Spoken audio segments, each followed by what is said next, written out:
As Florida braces for its second major hurricane in less than 2 weeks, Vice President Kamala Harris is living it up on her New York City media tour. If he wins, God forbid, would you feel safe in this country? Would you stay in this country? Howard, I'm doing everything I can to make sure he does not win. Let's, Kamala, and I'm calling you Kamala because for all of those who are mispronouncing it, I want you all to know how to say it. I like candidates who show up for interviews. Just saying. Would you like to have a beer with me so I can tell people what that's like? The time I had beer was at a baseball game with Doug. So cheers. Okay, cheers. Joe Concha's a Fox News contributor. He joins us now. Big picture, Joe. How did Kamala come off doing what I'm going to call comfortable interviews at a time when millions of people are mere hours away from being anything but comfortable, having their entire lives upended in an instant? The optics are profoundly horrific, Todd. I mean, she comes across as an elitist doing a tour around New York City with her friends. And let's not call this a media blitz, because these are not media people that she spoke to for the most part when we're talking about Colbert, when we're talking about The View, when we're talking about Howard Stern. And this is the quandary now, guys, for Kamala and her campaign.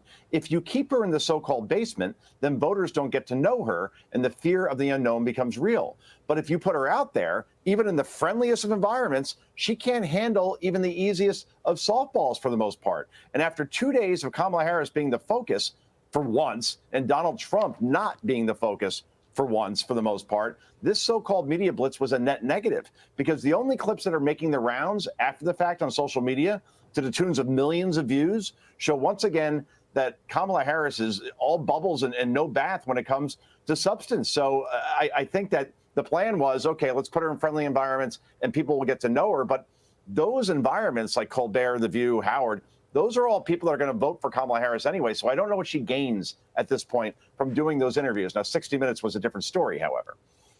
Yeah, that was a hard-hitting one. And I was just looking up, and you kind of have to laugh because all of this is so staged and scripted, Joe. And we showed the clip of Kamala drinking the beer. And Stephen Colbert even said during the interview that he had to ask her and her team beforehand if she wanted to do that. And she requested Miller High Life. Why? Well, it's from Wisconsin, which is a swing state. So it's all about politics. Earlier that morning, she was on The View, and this is one of the moments that's really going viral on social media. It's one of the first questions that she was asked. Here's the question and how she answered it. Okay. If anything, would you have done something differently than President Biden during the past 4 years? There is not a thing that comes to mind in terms of, and I've been a part of most of the decisions that have had impact. Yeah. The work that we have done. So not a thing that comes to mind, Joe, on the same day that we find out that there's an Afghan national who came in on a special immigrant visa that was planning a terrorist attack on Election Day. And also one of the other things about that is her whole campaign platform is that she's going to be a change candidate and she's a fresh face. But there she is saying that nothing comes to mind on if she would do anything different over the last 4 years. Boy, Carly, it would be quite the irony if we look back in this campaign, if Kamala Harris loses, that the moment the campaign truly went south happened on all places, The View. I mean, let's underscore this. No Democrat candidate or politician has ever screwed up an interview on that program because the confines are that friendly to any member of that party. And somehow the vice president still screwed it up in the most craptastic fashion one could imagine. That T-ball question, would you do anything differently from the past 4 years? There's a dozen ways to answer that question safely, but Kamala Harris's internal CPU, that is her brain, was not programmed to take this question. So the only thing she could spit out is that she wouldn't change anything for the last 4 years.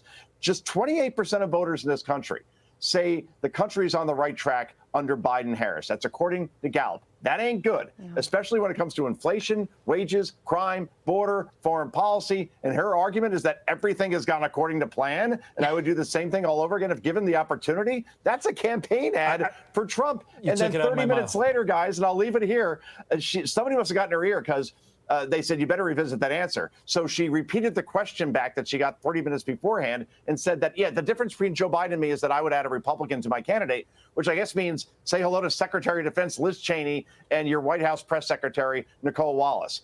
So that's what happened yesterday. And I'll leave it here, actually. Kudos to Bill Whitaker over at 60 Minutes, because for the first time, Kamala Harris actually took something called a tough question or two or three, and he also has follow-up questions. I never saw someone blink as much as Kamala Harris did during that interview, but that definitely did not go well. So the question is, do they put her back out there or do they bring her back in? There is no good option, it seems, at this point for her or for Tim Walz, for that matter. Yeah, not on 60 Minutes, I can tell you that much. New York Times yesterday says voters are increasingly viewing Kamala as the change candidate. To your point, Joe, if I'm Donald Trump, I just air that unedited clip to reverse that in response, because I think that totally undermines what the New York Times is saying there. She ain't the change candidate if she just literally on the easiest platform possible says, Joe and I did everything together. That don't look good. That's right. Our Joe always looks good. Joe Concha, we appreciate it. Thank you, sir. I'm Steve Ducey. I'm Brian Kilmeade. And I'm